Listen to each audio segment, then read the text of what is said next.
सीताराम जी महाराज की जय। पुनः तीसरे अध्याय में अथ तृतीयोऽध्यायः। गरुण जी फिर प्रश्न करते हैं। गरुण उवाच यम मार्गमतिक्रम्य गत्वा पापेयमालये कीदृशीं यातनां भोक्ते तन्मे कथय केशवः। गरुण जी कहते हैं कि हे भगवान, यम के मार्ग को लांघ कर पापी यमलोक में जाकर कैसी यातनाएं भोगता है, वह मुझसे कहें। श्री भगवान कहते हैं, हे विनिता के पुत्र, यम यातनाओं का आदि से अंत तक का वृत्तांत कहता हूं, सुनो। तुम नरक के वर्णन मात्र से कंपित हो जाओगे गरुण। हे कश्यप के पुत्र, बहुभीतपुर के आगे 44 योजन लंबा चौड़ा भारी धर्मराज का पुर है।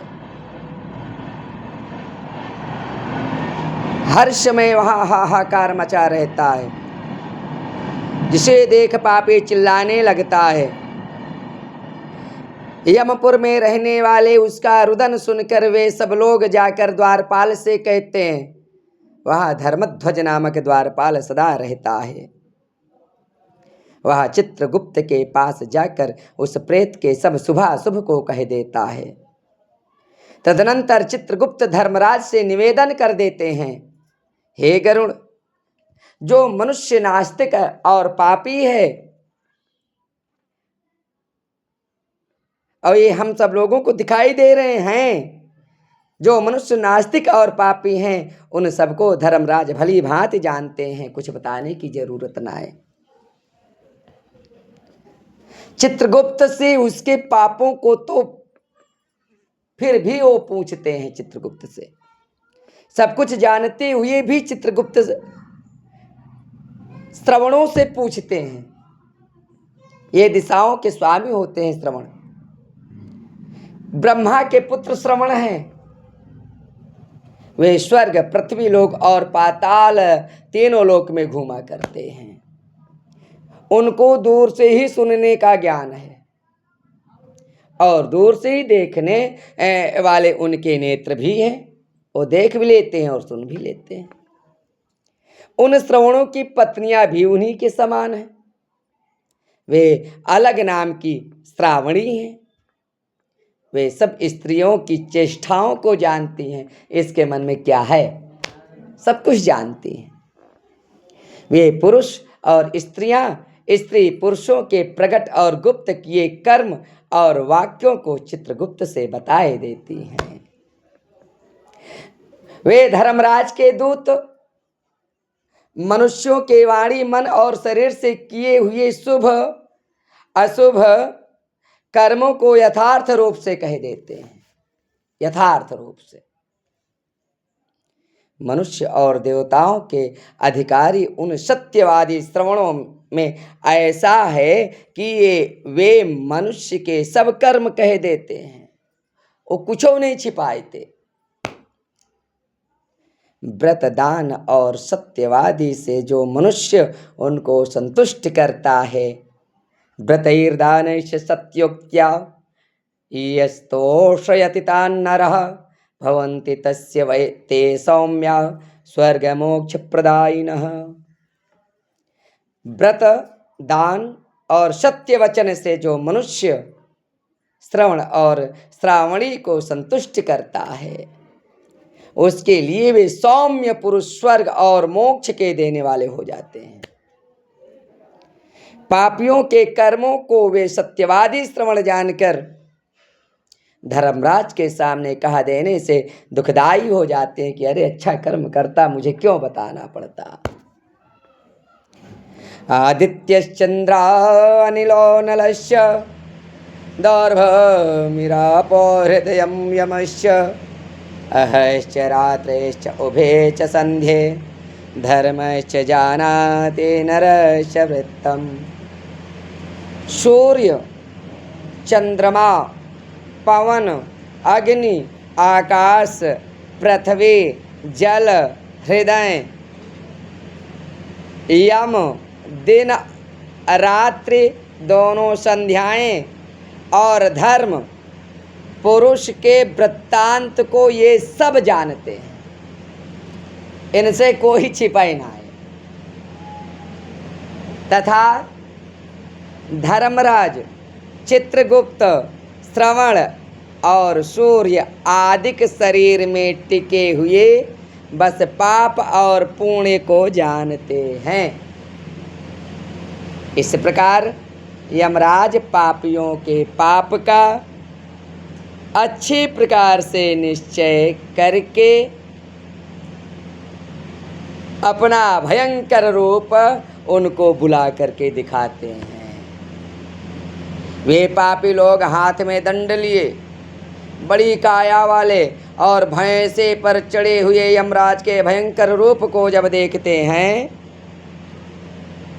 तथा वे प्रलय के मेघों के समान गरजने वाले, काले पहाड़ के समान बड़े शरीर वाले, बिजली सी कांति वाले, भयंकर और 32 भुजा वाले, 3 योजन 12 कोस का लंबा चौड़ा उनका शरीर, बावली के समान नेत्र, मुख में भयंकर दाढ़ी, आंखें लाल हैं और उनकी नाक लंबी है, तथा चित्रगुप्त भी मृत्यु तथा ज्वर आदि से युक्त बड़ा भयंकर है।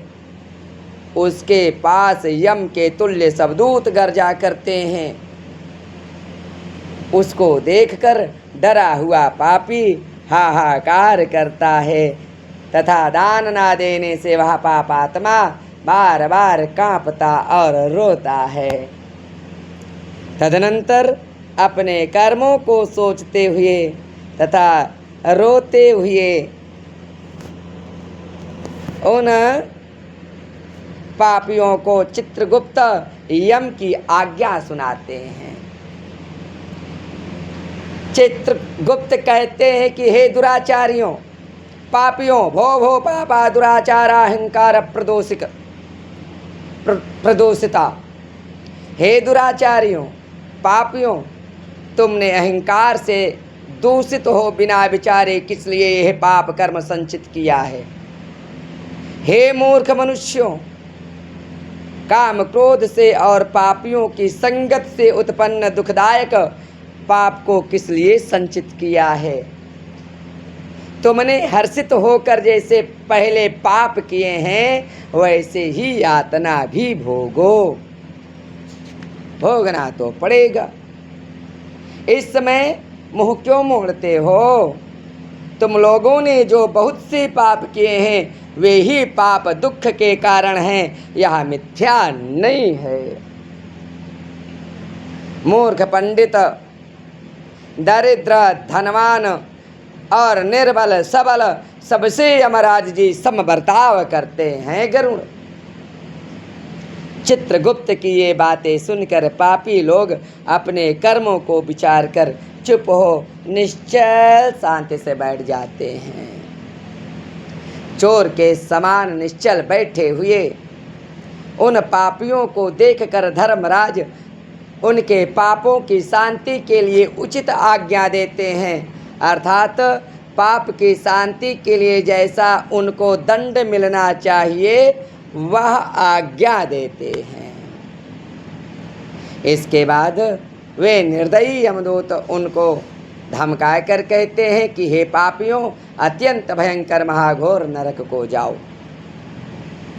यम की आज्ञा का पालन करने वाले प्रचंड और चंडक आदि यमदूत उन पापियों को एक रस्सी में बांधकर नरक में ले जाते हैं।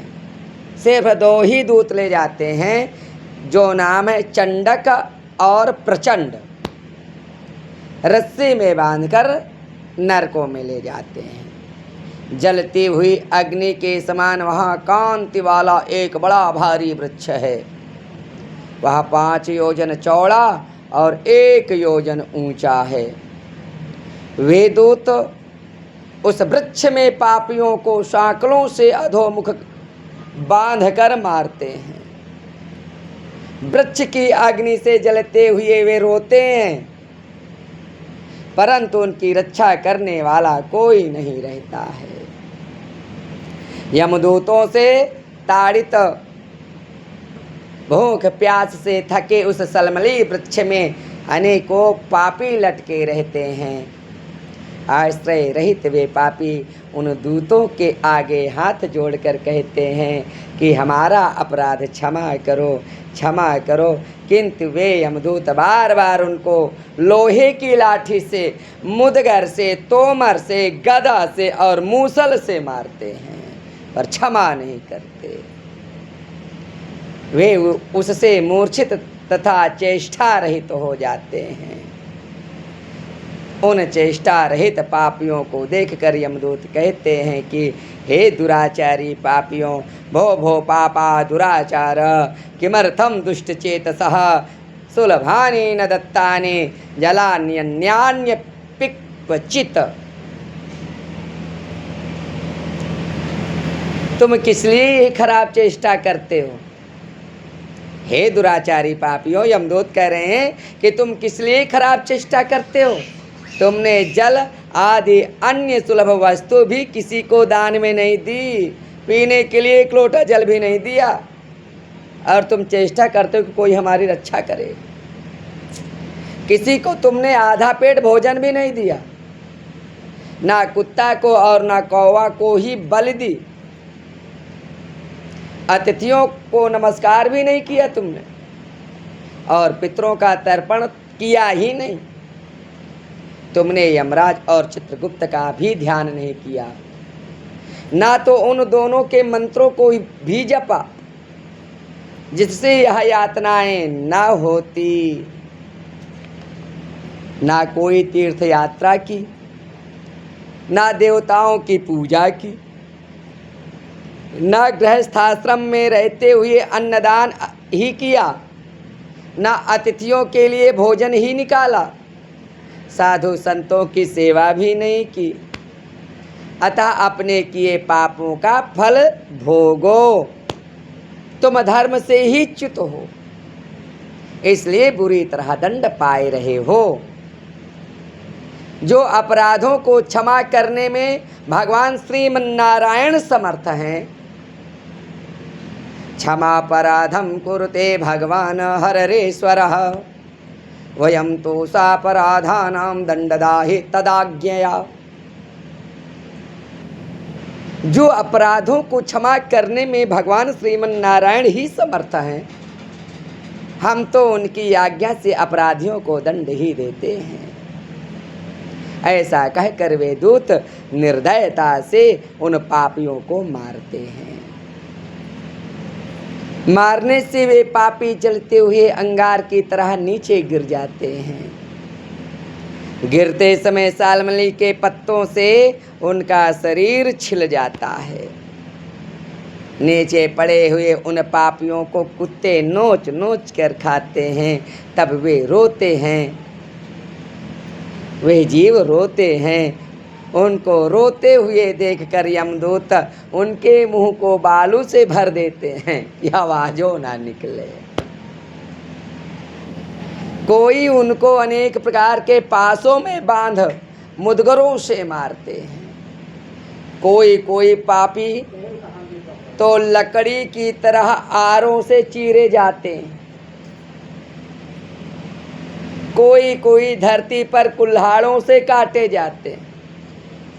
किसी किसी को गढ़ के आधार में गाड़कर उसके माथे को बाणों से बिंधाया जाता है, तथा किसी किसी को कोल्हू में डालकर यमदूत पापी जीव को ईख की तरह पेरते हैं।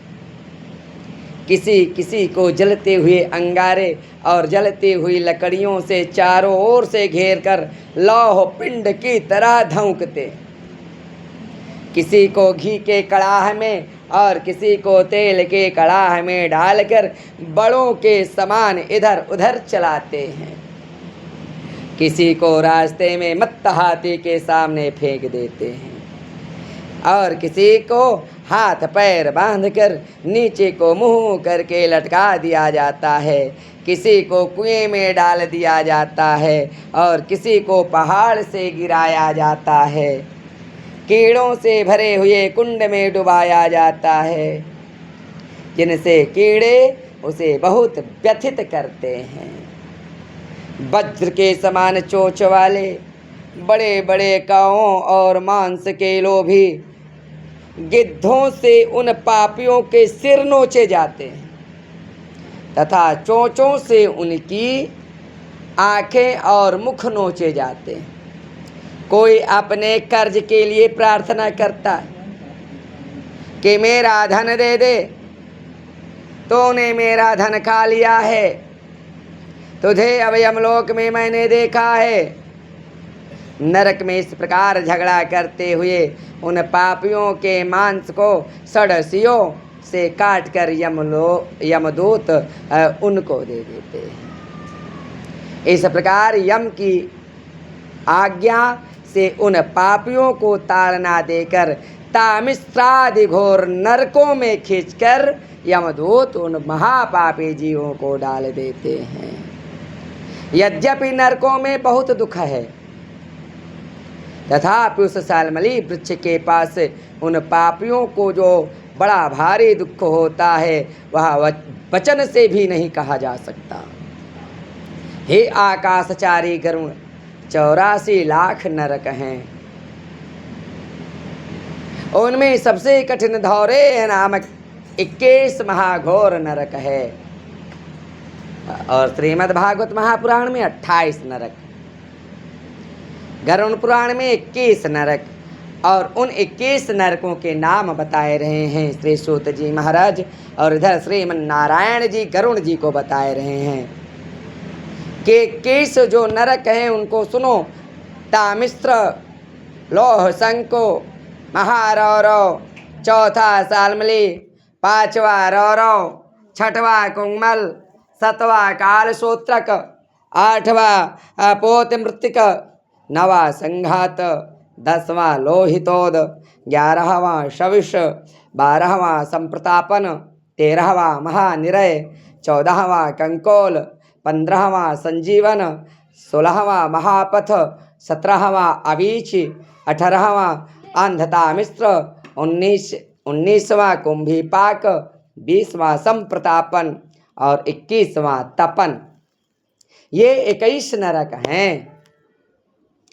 इन सब में अनेक प्रकार की पीड़ाएं होती है गरुड़। ये अनेक भेदों से रचे गए हैं। इनमें अनेकों पापों का फल भोगाया जाता है तथा वहाँ यमदूतों के समूह रहते हैं। इन नरकों में धर्महीन, मूर्ख और पापी ही पड़ते हैं। वहाँ पड़े हुए एक कल्प तक यातनाएं भोगते हैं। जो तामिस्त्र, अंधतामिस्त्र और रौरक आदि की यातनाएं हैं उनको स्त्री और पुरुष साथ ही साथ भोगते हैं। इस प्रकार अपने कुटुंब का पालन करने वाले और अपना पेट भरने वाले ये दोनों ही इस लोक को छोड़कर यमलोक में जाकर ऐसा फल भोगते हैं। हे गरुड़, जिसने प्राणियों से वैर करके अधर्म से जो रास्ते के लिए खर्च इकट्ठा किया है, धन इकट्ठा किया है, वह अपने इस शरीर को छोड़कर अकेला ही अंधतामिस्र नरक में जाता है। जो अधर्म से कुटुंब का पालन करने वाले हैं वे अपने कर्म से प्राप्त नरक में जाकर इस प्रकार उसका फल भोगते हैं जैसे किसी का धन चोरी हो गया है और वह दुखी होता है। हे गरुड़, जो केवल अधर्म से ही कुटुंब का पालन करने में उद्यत है वह अंतिम तमसा छन्न अंधतामिस्र नरक में जाता है। नरलोक के नीचे जितनी यातनाएं हैं उन सबको क्रम से भोग कर शुद्ध हो फिर इस मृतलोक में वह जीव आ जाता है। इत श्री गरुड़ पुराणे सारोद्धारे यम यातना निरूपणम नाम तृतीयोऽध्यायः। श्री सीताराम सीताराम सीताराम जय सीताराम सीताराम सीताराम सीताराम। सीताराम जय सीताराम।